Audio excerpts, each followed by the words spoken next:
की, भारत माता की, भारत माता की। हरियाणा के गवर्नर बंडारू दत्तात्रेय जी, यहां के कर्मठ मुख्यमंत्री श्री मनोहर लाल जी, केंद्र में मेरे वरिष्ठ साथी श्री नितिन गडकरी जी, राव इंद्रजीत सिंह, किशनपाल गुर्जर जी,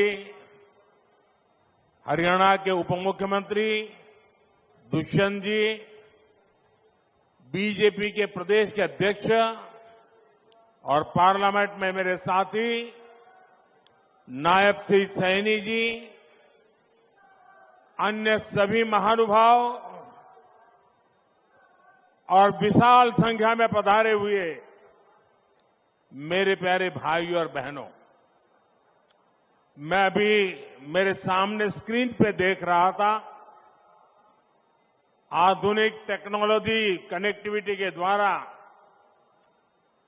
देश के कोने कोने में लाखों लोग हमारे इस कार्यक्रम से जुड़े हैं।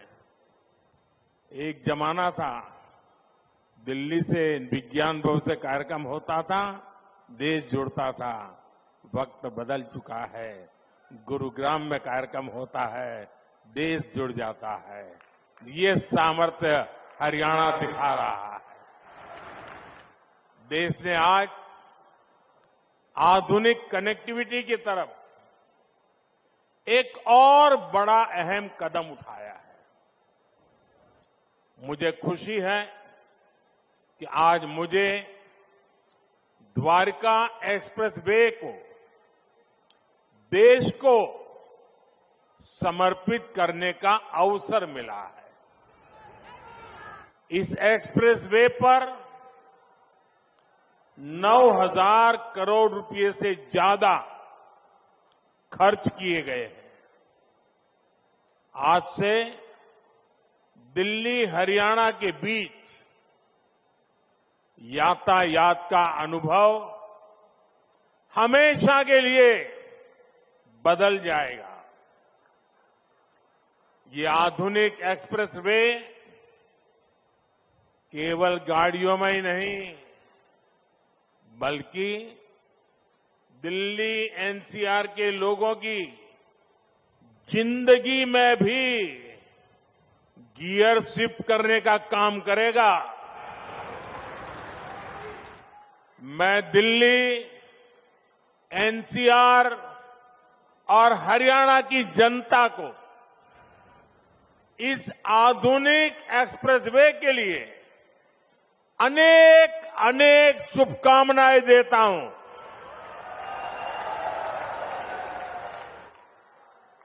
साथियों, पहले की सरकारें छोटी सी कोई योजना बनाकर छोटा सा कार्यक्रम करके उसकी डुगडुगी 5 साल तक पीटते रहते थे।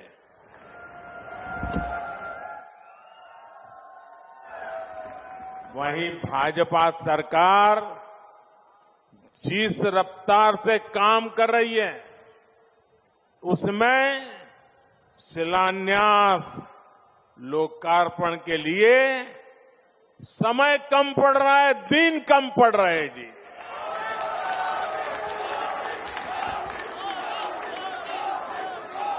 साल 2024 में ही, यहां के लोग तो ज्यादा समझदार है, आप सुनिए, 2024 में ही, यानी अभी 2024 का 3 महीना भी पूरा नहीं हुआ है, इतने कम समय में अब तक 10 लाख करोड़ रुपए की परियोजनाओं का या तो शिलान्यास किया है या तो लोकार्पण हो चुका है।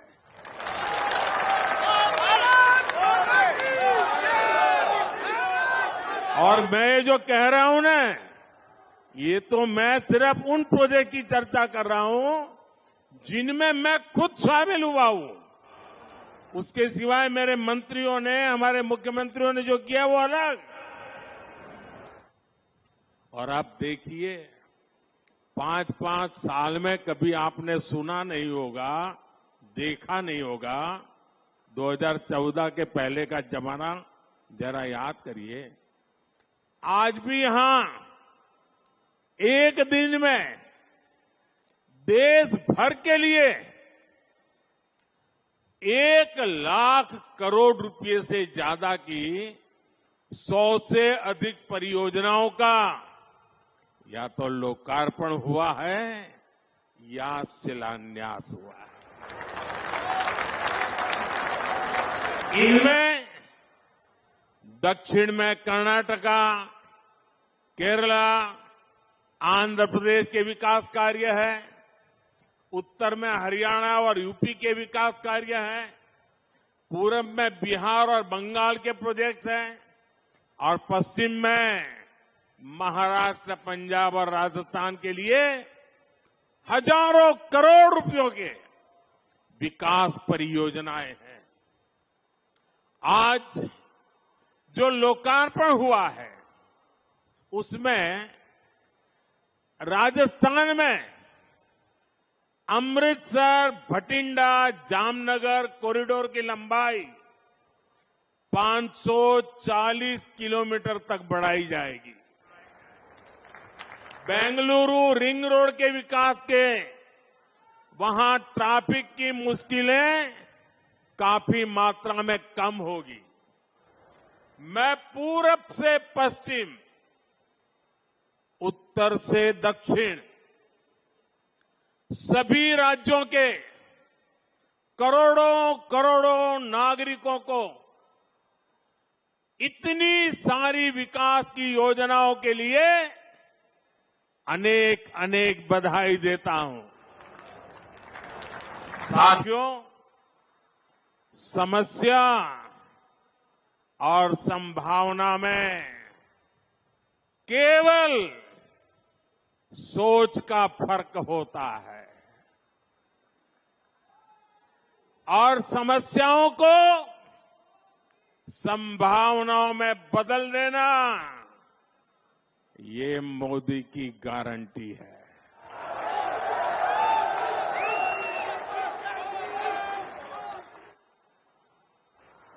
द्वारका एक्सप्रेसवे खुद इसका बहुत बड़ा उदाहरण है। आज यहां द्वारका एक्सप्रेसवे का निर्माण हुआ है। एक समय शाम ढलने के बाद लोग इधर आने से बचते थे। टैक्सी ड्राइवर भी मना कर देते थे कि इधर नहीं आना है। इस पूरे इलाके को असुरक्षित समझा जाता था, लेकिन आज कई बड़ी कंपनियां यहां आकर अपने प्रोजेक्ट्स लगा रहे हैं। ये इलाका एनसीआर के सबसे तेजी से विकसित हो रहे इलाकों में शामिल हो रहा है। ये एक्सप्रेसवे दिल्ली में इंदिरा गांधी अंतर्राष्ट्रीय हवाई अड्डे तक कनेक्टिविटी को बेहतर बनाएगा। इससे एनसीआर का इंटीग्रेशन बेहतर होगा। यहां इकोनॉमिक एक्टिविटीज को गति मिलेगी। और साथियों, द्वारका एक्सप्रेसवे जब दिल्ली मुंबई एक्सप्रेसवे से जुड़ेगा तो एक नए अध्याय की शुरुआत होगी। पूरे पश्चिमी भारत में ये कॉरिडोर इंडस्ट्री और एक्सपोर्ट को एक नई एनर्जी देने का काम करेगा। इस एक्सप्रेसवे के निर्माण में हरियाणा सरकार और विशेषकर मुख्यमंत्री मनोहर लाल जी को उनकी जो तत्परता रही है, मैं आज इसकी भी सराहना करूंगा। हरियाणा के विकास के लिए जिस तरह मनोहर लाल जी दिन रात काम करते रहे हैं, उसने राज्य में आधुनिक इंफ्रास्ट्रक्चर का एक बड़ा नेटवर्क तैयार कर दिया है। और मनोहर लाल जी और मैं बहुत पुराने साथी हैं। दरी पर सोने का जमाना था, तब भी साथ काम करते थे। और मनोहर लाल जी के पास एक मोटरसाइकिल रहती थी, तो वो मोटरसाइकिल चलाते थे, मैं पीछे बैठता था, रोहतक से निकलता था और गुरुग्राम आकर के रुकता था। ये हमारा लगातार हरियाणा का भ्रमण मोटरसाइकिल पे हुआ करता था। और मुझे याद है उस समय गुरुग्राम में मोटरसाइकिल पर आते थे, रास्ते छोटे थे, इतनी दिक्कत होती थी। आज मुझे खुशी हो रही है कि हम भी साथ हैं और आपका भविष्य भी साथ है।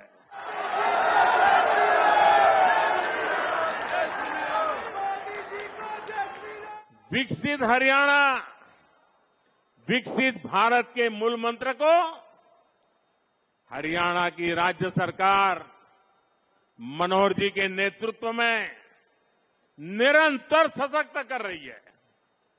साथियों, 21वीं सदी का भारत बड़े विजन का भारत है।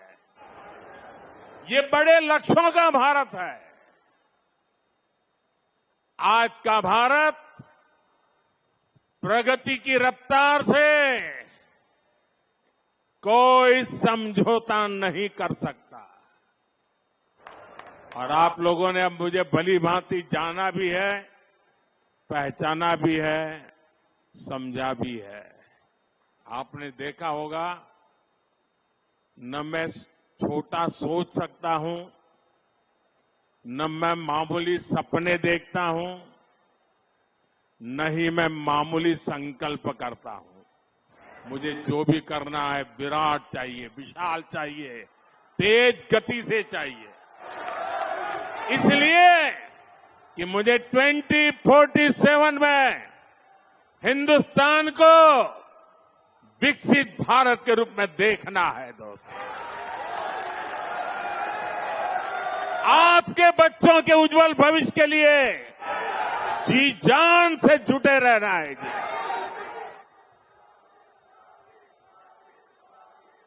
साथियों, इसी रफ्तार को बढ़ाने के लिए हमने दिल्ली एनसीआर में होलिस्टिक विजन के साथ इंफ्रास्ट्रक्चर डेवलपमेंट का काम शुरू किया। हमने बड़े प्रोजेक्ट्स को तय समय सीमा में पूरा करने का टारगेट रखा। ये द्वारका एक्सप्रेसवे हो, पेरिफेरल एक्सप्रेसवे का निर्माण हो, ईस्टर्न पेरिफेरल एक्सप्रेसवे हो, दिल्ली मेरठ एक्सप्रेसवे हो, ऐसे अनेक बड़े प्रोजेक्ट्स हमारी सरकार ने पूरे किए हैं। और कोविड के 2 साल के संकट के बीच देश को इतनी तेजी से हम आगे बढ़ा पाए हैं।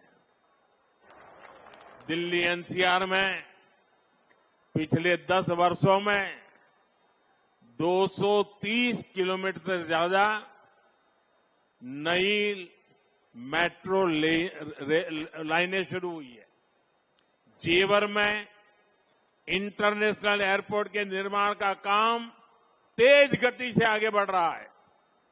डीएनडी सोहनास पर जैसी परियोजनाएं भी निर्माण के अंतिम चरण में है। इन परियोजनाओं से यातायात तो आसान होगा ही, साथ ही दिल्ली एनसीआर की प्रदूषण की समस्या में भी कमी आएगी। साथियों, विकसित होते भारत में आधुनिक इंफ्रास्ट्रक्चर का निर्माण और देश में कम होती गरीबी दोनों आपस में जुड़े हुए हैं। जब एक्सप्रेसवे ग्रामीण इलाकों से होकर जाते हैं, जब गांवों को अच्छी सड़कों से जोड़ा जाता है, तो गांव में अनेक नए अवसर लोगों के घर के दरवाजे तक पहुंच जाते हैं। पहले गांव के लोग कोई भी नया अवसर खोजने शहर तक चले जाते थे, लेकिन अब सस्ते डेटा और कनेक्टिविटी के डिजिटल इंफ्रास्ट्रक्चर के कारण गांवों में ही नई संभावनाओं का जन्म हो रहा है। जब अस्पताल, शौचालय, नल से जल और घरों, यूनिवर्सिटी और इंडस्ट्री जैसे इंफ्रास्ट्रक्चर बढ़ते हैं, तो इससे नौजवानों को प्रगति की संभावना अनगिनत अवसर लेकर के आती है। ऐसे ही अनेक प्रयासों के कारण बीते 10 वर्षों में 25 करोड़ लोग गरीबी से बाहर आ सके हैं और लोगों की इसी प्रगति की शक्ति से हम 11वीं बड़ी अर्थव्यवस्था से 5वीं सबसे बड़ी इकोनॉमी बन गए हैं। साथियों, देश में तेजी से हो रहा इंफ्रास्ट्रक्चर निर्माण का काम भारत को उतनी ही तेजी से दुनिया की तीसरी सबसे बड़ी आर्थिक ताकत भी बनाएगा और इससे उतने ही ज्यादा रोजगार, स्वरोजगार के भी मौके बनेंगे। इस स्केल के इंफ्रा को बनाने में, हाईवे और एक्सप्रेसवे को बनाने में बड़ी संख्या में इंजीनियर्स और वर्कर्स की जरूरत पड़ती है। सीमेंट, स्टील जैसे उद्योगों को बल मिलता है, वहां भी बड़ी संख्या में युवा काम करते हैं। इन्हीं एक्सप्रेसवे के किनारे आज इंडस्ट्रियल कॉरिडोर बन रहे हैं। नई कंपनियां, नई फैक्ट्रियां स्किल युवाओं के लिए लाखों रोजगार लेकर के आ रही है। इसके अलावा अच्छी सड़कों के होने से 2 व्हीलर और 4 व्हीलर इंडस्ट्री को भी गति मिलती है। इससे साफ है कि आज युवाओं को रोजगार के कितने नए अवसर मिल रहे हैं। देश के मैन्युफैक्चरिंग सेक्टर को कितनी ताकत मिल रही है। साथियों, देश में लाखों करोड़ रुपए के इन विकास कार्यों से सबसे ज्यादा दिक्कत अगर किसी को है तो वो है कांग्रेस और उसके गमंडिया गठबंधन।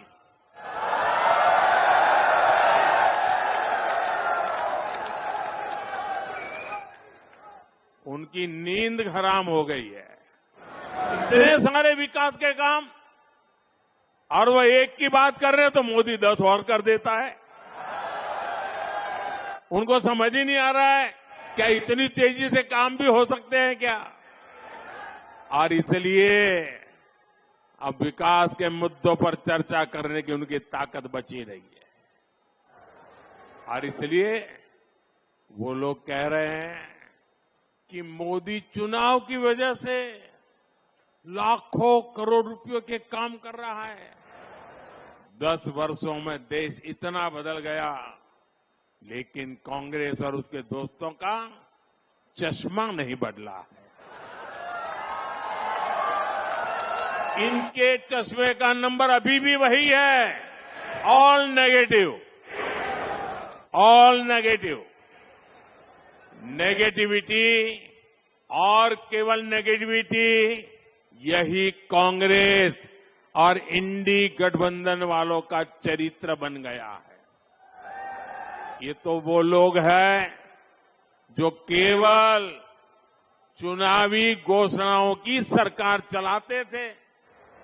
इन्होंने 2006 में नेशनल हाईवे डेवलपमेंट प्रोजेक्ट के तहत 1000 किलोमीटर एक्सप्रेस वे बनाने का ऐलान किया था, लेकिन ये लोग घोषणा कर करके घोंसले में घुस गए,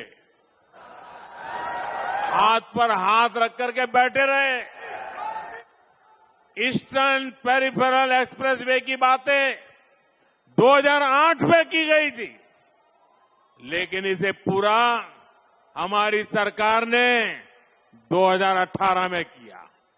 द्वारका एक्सप्रेस वे और अर्बन एक्सटेंशन रोड का काम भी 20 वर्षों से लटका था। हमारी डबल इंजन की सरकार ने सभी मुद्दों को सुलझाया और हर प्रोजेक्ट को पूरा भी किया। आज हमारी सरकार जिस काम का शिलान्यास करती है, उसे समय पर पूरा करने के लिए भी उतनी ही मेहनत करती है। और तब हम ये नहीं देखते हैं कि चुनाव है या नहीं। आज आप देख लीजिए, देश के गांवों को लाखों किलोमीटर ऑप्टिक फाइबर केबल से जोड़ा गया है। चाहे चुनाव हो या न हो, आज देश के छोटे शहरों तक में एयरपोर्ट बनाए जा रहे हैं। चाहे चुनाव हो या न हो, आज देश के गांव-गांव तक सड़कों का निर्माण किया गया है। चाहे चुनाव हो या न हो, हम टैक्स पेयर के एक एक पैसे की कीमत जानते हैं और यही कारण है कि हमने योजनाओं को तय बजट और तय समय में पूरा किया है। पहले इंफ्रास्ट्रक्चर की घोषणा चुनाव जीतने के लिए होती थी, अब चुनाव में इंफ्रास्ट्रक्चर के काम पूरे होने की बात होती है। यही नया भारत है। पहले डिले होते थे, अब डिलीवरी होती है। पहले विलंब होता था, अब विकास होता है। आज हम देश में 9000 किलोमीटर हाई स्पीड कॉरिडोर बनाने पर फोकस कर रहे हैं। इसमें से करीब 4000 किलोमीटर हाई स्पीड कॉरिडोर बनकर तैयार हो चुका है। 2014 तक सिर्फ 5 शहरों में मेट्रो की सुविधा थी, आज 21 शहरों में मेट्रो की सुविधा है। इन कामों के पीछे लंबी प्लानिंग लगती है, दिन रात की मेहनत लगती है। ये काम विकास के विजन से होते हैं। ये काम तब होते हैं जब नीयत सही होती है। अगले 5 वर्षों में विकास की ये गति और कई गुना तेज होगी। कांग्रेस ने 7 दशक तक जो गड्ढे खोदे थे, वो अब तेजी से भरे जा रहे हैं। अगले 5 वर्ष अपनी इस नींव पर बुलंद इमारत बनाने का काम होने वाला है। और ये मोदी की गारंटी है। साथियों, आप सभी को इस विकास के लिए मैं बहुत बहुत बधाई देता हूं। आप, मेरा सपना है 2047 तक हमारा देश विकसित होकर रहना चाहिए। आप सहमत हैं? देश विकसित होना चाहिए। होना चाहिए कि नहीं होना चाहिए? क्या हमारा हरियाणा विकसित होना चाहिए? ये हमारा गुरुग्राम विकसित होना चाहिए? ये हमारा मानेसर विकसित होना चाहिए? हिंदुस्तान का कोना कोना विकसित होना चाहिए? हिंदुस्तान का गांव गांव विकसित होना चाहिए? तो विकास के उस उत्सव के लिए आइए मेरे साथ अपने मोबाइल फोन बाहर निकालिए, अपने मोबाइल फोन की फ्लैश लाइट चालू कीजिए और ये विकास के उत्सव को इनवाइट कीजिए। आप चारों तरफ मंच पर भी मोबाइल फोन वाले जरा चारों तरफ जिन जिन के पास मोबाइल है हर एक के मोबाइल फोन का फ्लैश लाइट चले। इस विकास का उत्सव है ये, विकास का संकल्प है ये आपकी भावी पीढ़ी के उज्जवल भविष्य के लिए मेहनत करने का संकल्प है, जी जान से जुटने का संकल्प है।